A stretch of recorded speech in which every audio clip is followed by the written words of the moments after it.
Baik, selamat pagi semuanya. Selamat Selamat pagi. pagi. Selamat pagi, Kak. Baik, kakak harap kabar kalian semua di sini sehat-sehat semua ya. Nah, sebelum kita lanjut untuk pertemuan yang kedua ini, nah, kakak ingin mengabsen kalian satu-satu terlebih dahulu. Nah, yang pertama untuk Iputu Bayu Ananta Surya, Hadir, Kak. kemudian yang kedua Rian Darmayasa, Hadir kok. kemudian Imade Wedana Yudayana, Hadir Kak. kemudian Sinca Gunawan, Hadir, Kak. baik, kemudian IKD Dwi Gitayana Putra. Hadir, Kak. Nah, baik karena di sini sudah semua hadir dan juga lengkap. Jadi, sebelum memulai pelajaran, alangkah baiknya kita mulai atau buka dengan doa terlebih dahulu. Untuk itu, berdoa menurut agama dan percaya masing-masing. Berdoa dimulai. Berdoa selesai.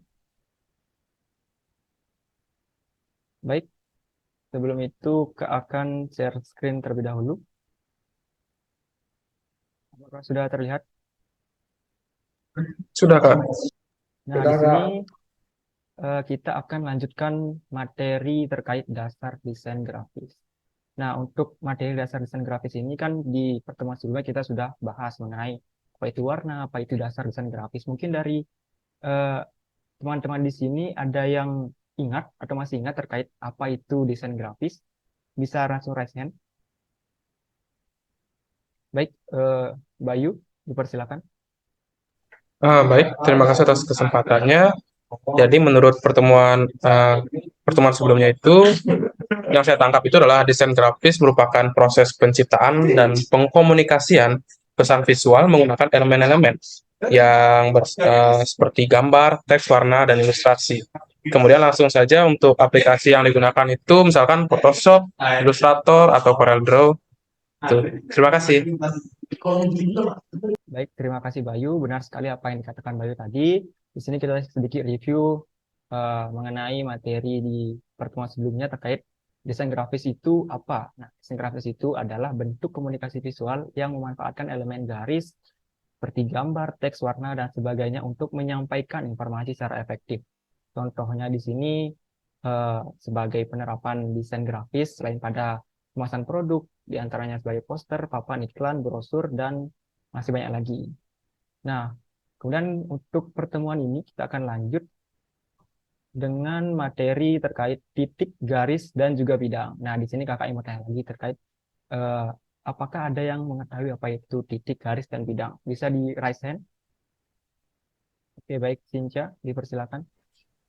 Mungkin kalau dari saya, Kak, ya, titik itu adalah suatu gagasan primitif yang memodelkan lokasi yang tepat di dalam ruang, serta titik itu tidak memiliki panjang, lebar, ataupun kedalaman, Kak. Baik, terima kasih Sinca. Kemudian untuk Bayu dipersilakan. Baik, terima kasih atas kesempatannya. Di sini saya menjawab untuk bagian garis, di mana garis adalah suatu elemen dasar yang digunakan untuk menciptakan bentuk, pola, dan struktur visual. Nah, garis sendiri itu dapat didefinisikan oleh titik awal dan titik akhir, gitu. Jadi harus ada titik awal dan titik akhir, sehingga nanti akan bisa membentuk suatu garis. Terima kasih. Mungkin satu lagi, ada yang tahu apa itu bidang? Baik, terima kasih. Menurut saya itu bidang adalah himpunan garis-garis yang anggotanya terdiri dari lebih dari dua buah garis. Oke, baik, terima kasih Yuda. Nah, benar sekali apa yang teman-teman sekalian sampaikan tadi terkait apa itu titik, apa itu garis, dan apa itu bidang. Nah, intinya di sini adalah titik itu merupakan kelompok kecil atau bentuk-bentuk kecil yang tidak mempunyai dimensi. Nah, kemudian untuk garis itu merupakan gabungan beberapa unsur titik yang saling sejajar. Kemudian nanti akan membentuk suatu unsur baru berupa garis. Kemudian untuk bidang sendiri itu merupakan garis yang ujungnya saling bertemu dan membuat area tertutup. Biasanya ini nanti akan eh, dapat membentuk satu bidang-bidang tertentu seperti misalkan bentuk kotak, bentuk trapesium, dan lain sebagainya.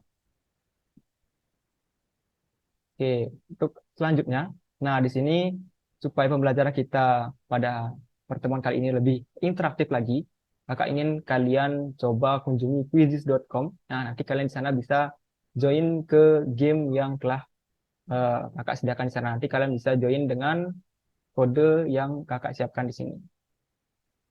Pindahkan ke Quizizz ya. Oke, baik. Nah, di sini oke, sudah masuk semua ya. Sinca sudah, Yuda sudah, kemudian Bayu sudah, Arthur sudah. Oke, baik. Kemudian Putra sudah. Ya, sudah semua ya. Tuh, sekarang Kak akan memberikan kalian estimasi waktu untuk mengerjakan Quizizz ini. Kak akan mulai dari sekarang.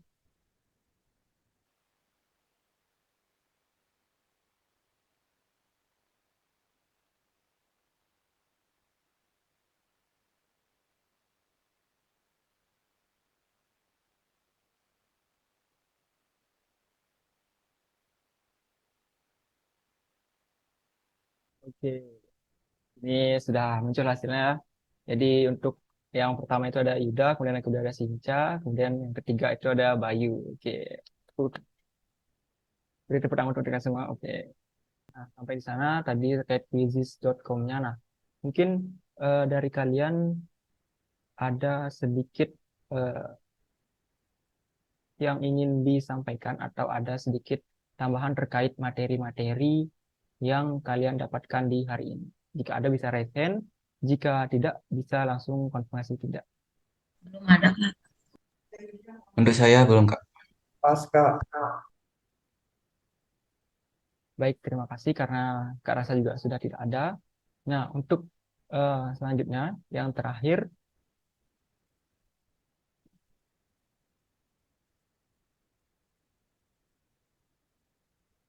di sini Kak ingin memberikan sedikit kesimpulan atau sedikit penjelasan mengenai rangkuman dari materi yang sudah kita pelajari di pertemuan kali ini. Pertama terkait eh, tadi sedikit review, kemudian kita lanjut tentang pembahasan mengenai titik, garis, dan juga bidang. Oke.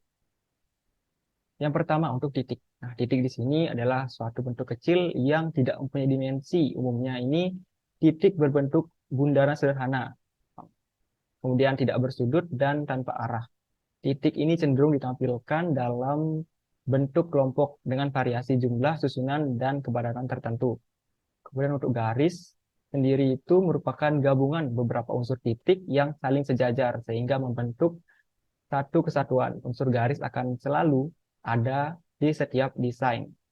Nah, jadi garis ini juga bisa berbentuk panjang, pendek, kemudian lurus, melengkung, tebal, tipis, putus-putus, dan lain sebagainya.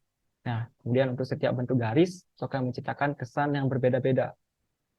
Kemudian yang terakhir terkait bidang. Bidang di sini merupakan garis yang ujungnya saling bertemu dan membuat area tertutup.